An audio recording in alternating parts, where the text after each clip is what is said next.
So friends, I am Akanksha Singh. Welcome your study bye Atharva Singh. I hope friends आप लोग बहुत अच्छे होंगे और पढ़ाई भी बहुत अच्छे से कर रहे होंगे। फ्रेंड्स, आज का जो ये लेक्चर है काफ़ी इंपॉर्टेंट होने वाला है फ्रेंड्स, तो वीडियो को एंड तक देखिएगा। चैनल को लाइक सब्सक्राइब शेयर जरूर कर दीजिएगा।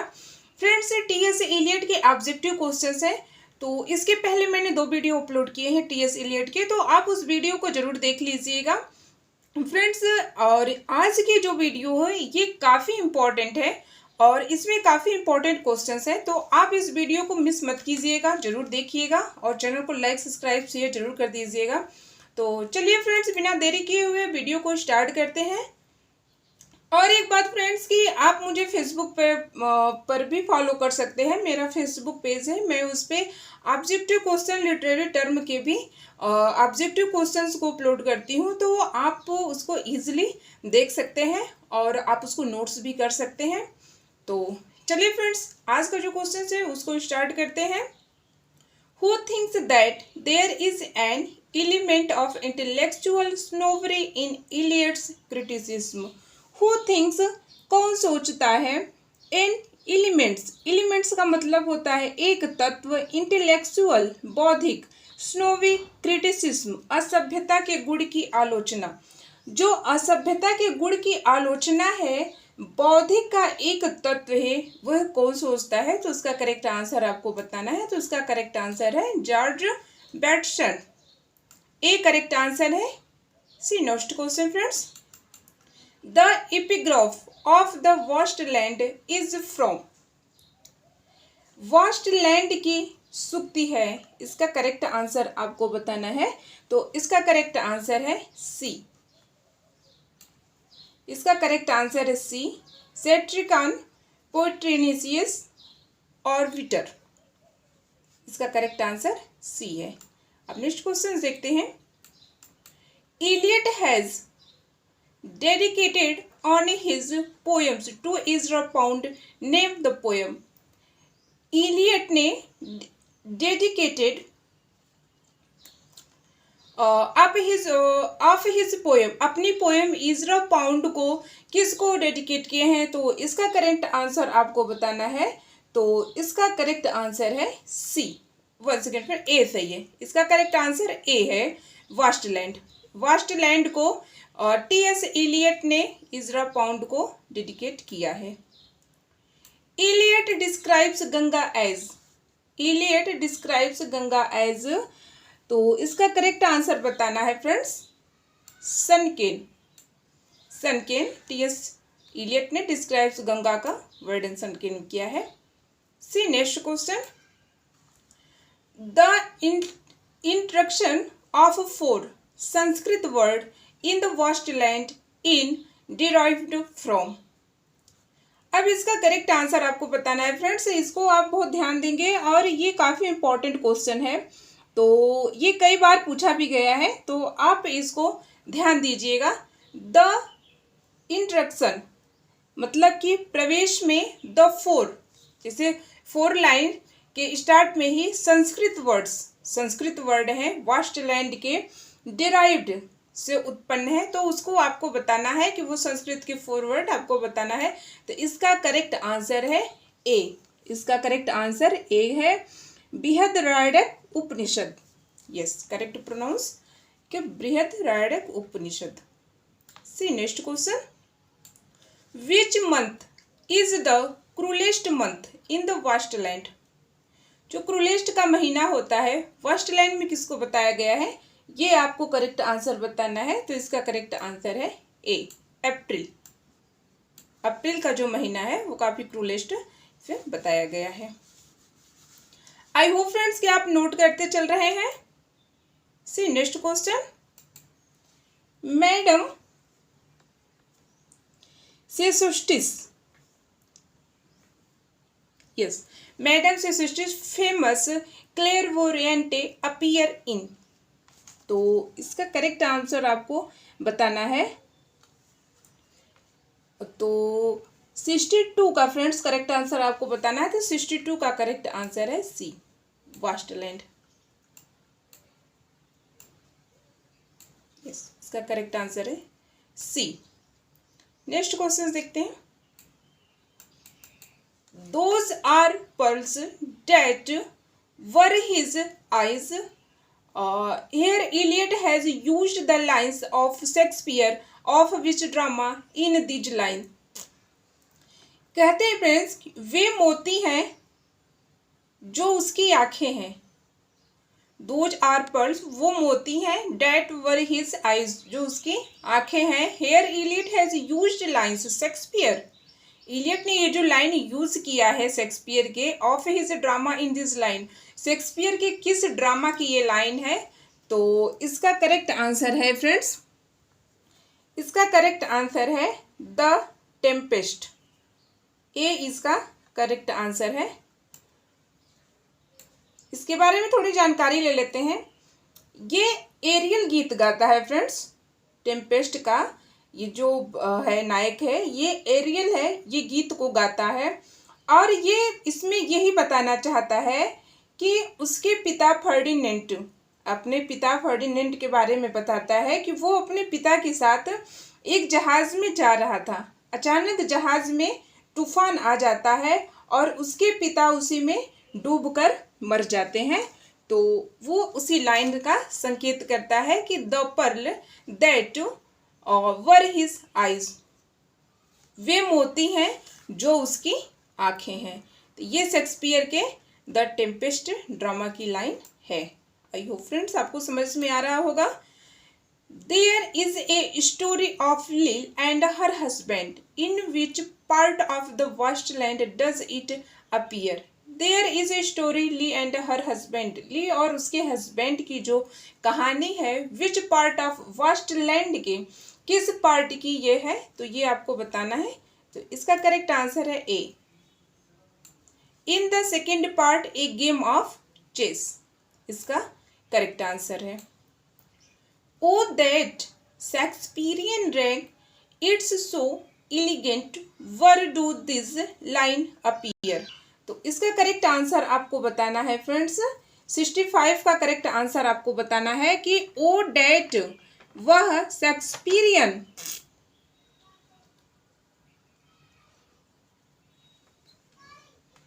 Yes it's so elegants, elegants का इसका मतलब यही होगा फ्रेंड्स कि यह बहुत सुंदर है। ओ की शेक्सपियरियन वो बहुत सुंदर है। Where do this lines appear, यह लाइन है कहाँ की आपको बताना है। इसका करेक्ट आंसर, तो इसका करेक्ट आंसर है फ्रेंड्स सी, सी इसका करेक्ट आंसर है। The Waste Land, the Waste Land इसका करेक्ट आंसर है। सी नेक्स्ट क्वेश्चंस। यस 66 क्वेश्चंस देखिए friends. Tweet tweet tweet, jug jug jug jug jug jug, so rudely forced Tereu where do this lines appear. जो tweet tweet tweet कहते हैं ये निंदा करते हैं फ्रेंड्स। और जुग जुग जुग कहने का क्या मतलब है? जुग जुग, इससे ये सेंस निकलता है कि अनेक जुगों तक तुम्हारी कीर्ति बनी रहे, अनेक जुगों तक तुम्हारी कीर्ति बनी रहे।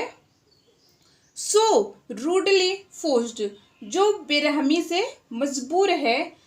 टेरियो तेरे, where do this lines appear, ये लाइन आपको बताना है किसकी है।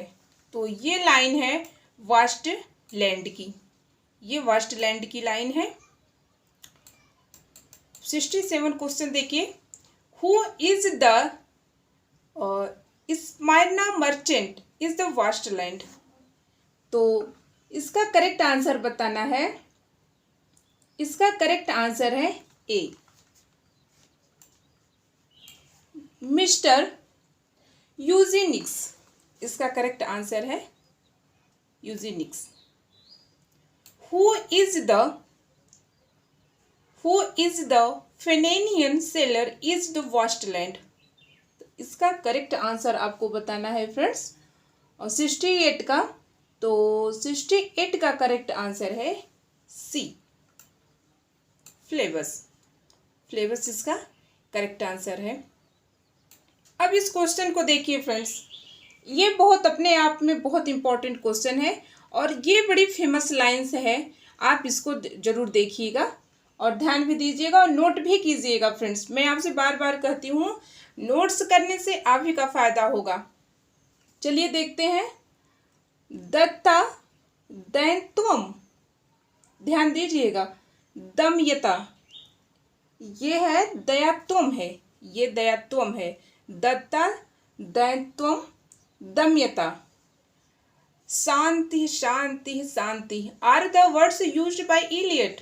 इलियट ने के द्वारा ये जो वर्ड यूज किया गया है, of which language are this word, किस भाषा में इस वर्ड को यूज किया गया है, तो ये संस्कृत में किया गया है। और ये वास्ट लैंड की लाइन है फ्रेंड्स, ये वास्ट लैंड की लाइन है। अगर फ्रेंड्स आप देखिए तो आंसर में क्वेश्चन है, क्वेश्चन में ही आंसर है, बस ध्यान देने की जरूरत है। आप खुद क्वेश्चन को ढूंढना सीखिए। जिस दिन आप ये करना सीख जाएंगे उस दिन सिलेक्शन लेने से कोई नहीं रोक पाएगा। तो एक ही क्वेश्चन में 2 क्वेश्चन निकलते हैं, 3 क्वेश्चन निकलते हैं, बस उसको ध्यान देने की जरूरत है। तो चलिए फ्रेंड्स देखते हैं। In the Waste Land the Himalayas said to be. Waste Land जो है Himalayas said to be, Himalaya said to कहा है, तो वो इसका करेक्ट आंसर है डी, हिमवंत। हिमवंत है इसका correct answer. Besides Miss Weston's ritual to romance Eliot indebted to another work anthropology. तो इसका करेक्ट आंसर बताना है।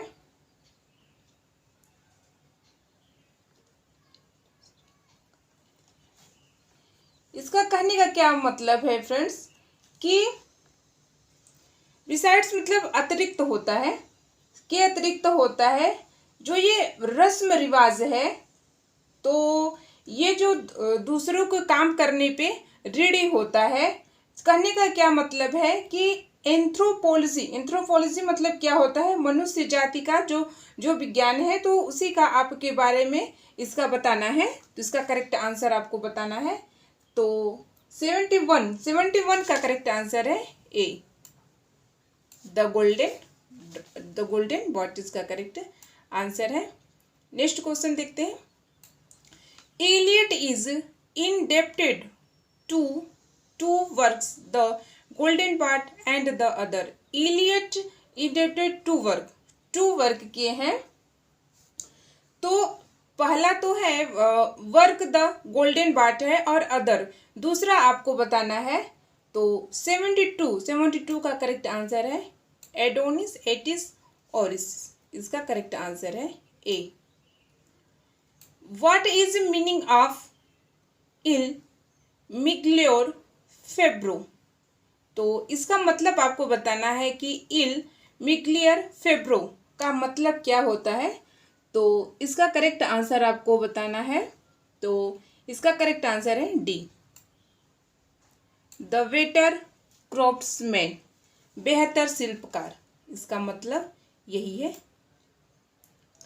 Eliot grandfather, yes, Eliot grandfather was Unitarian clergyman whose religious zeal brought him to St.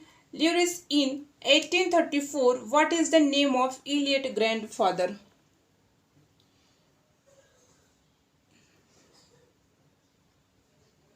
ये यही है friends कि 1834 में जो एसटी लुइस के लिए जो उसका उत्साह था, जो धर्म का जो उत्साह था, वह उसके अंदर कौन लाया। तो आपको उनके फादर का नाम बताना है, टीएस इलियट के फादर्स का नाम बताना है। Eliot grandfather was a, TS Eliot के जो ग्रैंडफादर थे वो यूनिटेरियन क्लर्गमैन थे। क्लर्गमैन मतलब होता है एकजुट पादरी थे। Whose religious zeal brought him St. Louis is 1834, जो 1834 में जो 1834 में सेंट लुइस के लिए जो उत्साह लाए थे, और उनका नाम बताना है कि टी.एस. इलियट के ग्रैंडफादर का नाम क्या था। तो उसका इनका करेक्ट आंसर है William Greenleaf Eliot. Correct answer A है। सी next question, Eliot's father suffered the guilt for of not having become। तो 75 का इलियट के जो फादर थे जो न बनने का उन्हें सफ़र करना पड़ा, उनके कष्ट का सामना करना पड़ा, उसका करेक्ट आंसर आपको बताना है। तो उसका करेक्ट आंसर है ए क्लर्गीमैन। इसका करेक्ट आंसर है उनके पिता को न बनने का सफ़र उठाना पड़ा। 76 देखते हैं, in this years Eliot become a British subject. इस ईयर्स टी.एस. इलियट एक ब्रिटिश सब्जेक्ट के विषय बने। यस, सब्जेक्ट विषय एक ही होता है friends. He was also confirmed in Anglican church during this years.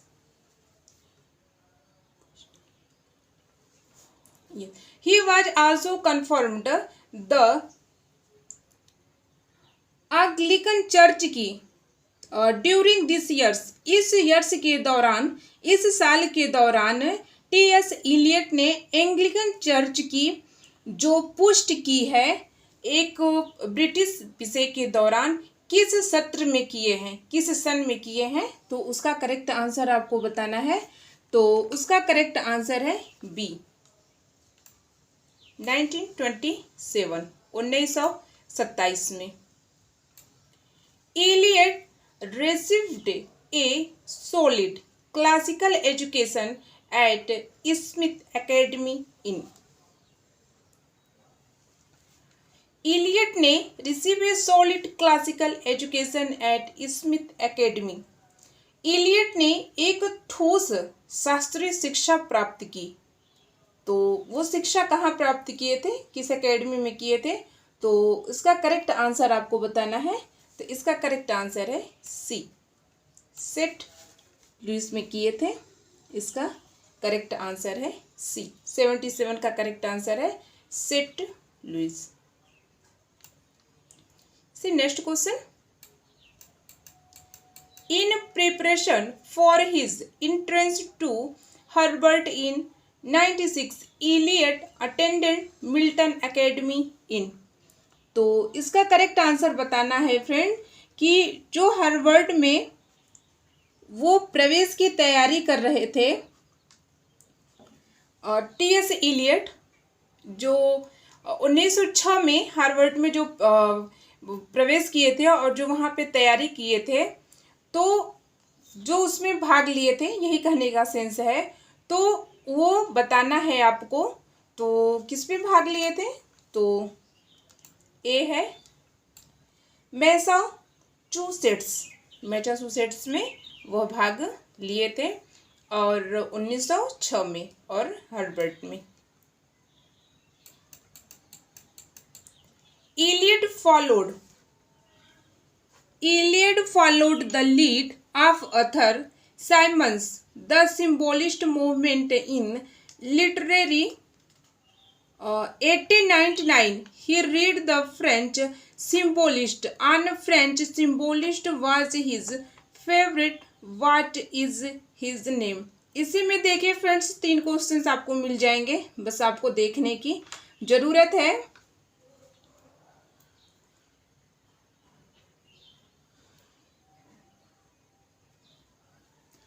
Eliot followed the lead of Arthur Symons, the symbolist movement in literature 1899। 1899 में अर्थर साइमंस, इलियट ने अर्थर साइमंस के जो नेतृत्व में थे द रीड फ्रेंच सिम्बोलिस्ट, और उन्होंने फ्रेंच सिम्बोलिस्ट को पढ़े थे। One French symbolist was his favourite, जो उनकी फ्रेंच सिम्बोलिस्ट थी उनकी बहुत फेवरेट थी। व्हाट इज हिज नेम, तो उसका नाम क्या था आपको यही बताना है। तो इसका करेक्ट आंसर है ए। इसका करेक्ट आंसर है A. See next question friends, Elliot was awarded the Seldom Traveling Fellowship in 1914. He planned to travel on continent, then to take up residence at Morton College, Oxford, to write his thesis. He was writing his thesis on. Elliot was awarded. Eliot ने जो सम्मानित किए गए थे Seldon यात्रा से 1914 में ही plan travel continued take Merton College Oxford में, और उन्होंने राइट हिज थेसिस। थेसिस का मतलब होता है जो रिसर्च करते हैं, जैसे पीएचडी करने पे डॉक्टरेट की उपाधि मिलती है, तो वैसे ये थेसिस होता है जो रिसर्च करते हैं, तो वो उसी पे कर रहे थे। ही वाज राइटिंग, वह लिखे थे, हिज थेसिस भी रिसर्च किए थे, तो वो करेक्ट आंसर है इस पे एफ.एस. ब्रैडली पे। इसका करेक्ट आंसर है B. See next question friends. He went to Marburg Germany for a summer program in philosophy but left after 2 weeks because was war imminent. When did he go to Marburg? He went to Marburg, जब वो Germany गए, ए सफर programme philosophy जो है कि summer है friend, सफर नहीं summer है, summer program philosophy, but a left 2 week because जो पहले फर्स्ट वार की जो तैयारी चल रही थी, तो वेन जब वह ही गो टू मार्बर्ग गए थे, तो वो कब गए थे, तो उसका करेक्ट आंसर आपको बताना है 81 का करेक्ट आंसर है बी। यस, 1914 के करीब वह गए थे। See next question friends. Who introduced Eliot to Ezra Pound, who became a most influential literary influence in his life? Who introduced Eliot to Ezra Pound? Eliot जो Ezra Pound को introduce करते हैं, जो शुरू किए, कौन शुरू किए? Ezra Pound. Who become the most influencer literary, मतलब प्रभावशाली जो साहित्य थी, इन्फ्लुएंस इन हिज लाइफ, उनके जीवन पर क्या प्रभाव पड़ा, उनके जीवन पर क्या प्रभाव डाली, तो उसी का करेक्ट आंसर आपको बताना है। तो उसका करेक्ट आंसर है डी, कैंड्रन एगन, इसका करेक्ट आंसर है। Who is the author of the book Ezra Pound his poetic and poetry? जो इजरा पाउंड की अथर, बुक के अथर कौन है? हिज मेट्रिक एंड पोएट्री, इसका करेक्ट आंसर है टी.एस. इलियट। टी.एस. इलियट इसके करेक्ट है। इलियट फर्स्ट वाइफ वाज, अब देखिए फ्रेंड्स, इसको भी देखिए, ध्यान से देखिएगा, जो उनकी फर्स्ट वाइफ थी Vivian, he was separated from her 1932 he suffered from, वह किससे सफ़र कर रही थी? जो टी.एस. इलियट की पहली वाइफ थी, तो वो मेंटल इलनेस से वो सफ़र कर रही थी, और ये उनकी फर्स्ट वाइफ थी फ्रेंड्स विवियन। आप ध्यान देंगे, टी.एस. इलियट की फर्स्ट वाइफ थी। 1 जनवरी 1957 Eliot married Valeria of Fletcher. She worked for him for 8 years. Where did she work? 10 जनवरी 1957 में इलियट मैरिड कर लेते हैं, अपनी शादी कर लेते हैं। ये इनकी दूसरी वाइफ है फ्रेंड्स, इसको ध्यान दीजिएगा। उनकी जो पहली वाइफ है और उनकी जो दूसरी वाइफ है, दोनों का नाम आप जरूर याद कर लीजिएगा, वेलेरी फ्लेचर, इनकी दूसरी वाइफ का नाम था, और 10 जनवरी 1957 में उनसे शादी किए थे, और वह कार्य कर रही थी, वो उन्हीं में ही कार्य कर रही थी, और वो ऐसा भी कहा जाता था कि ये इनकी शायद सेक्रेटरी भी थी, तो उसी से ये शादी कर लेते थे, तो उससे उन्हीं से ये शादी कर लेते हैं, तो इसका करेक्ट आंसर है सी, फेवर में। तो आई होप फ्रेंड्स ये वीडियो आपको काफ़ी पसंद आया होगा। चैनल को लाइक सब्सक्राइब जरूर कर दीजिएगा। तो फिर मिलते हैं फ्रेंड्स ऐसे ही नेक्स्ट वीडियो में ऐसे ही इंपॉर्टेंट क्वेश्चंस के साथ। तब तक के लिए मैं कांचा सिंह, जय हिंद।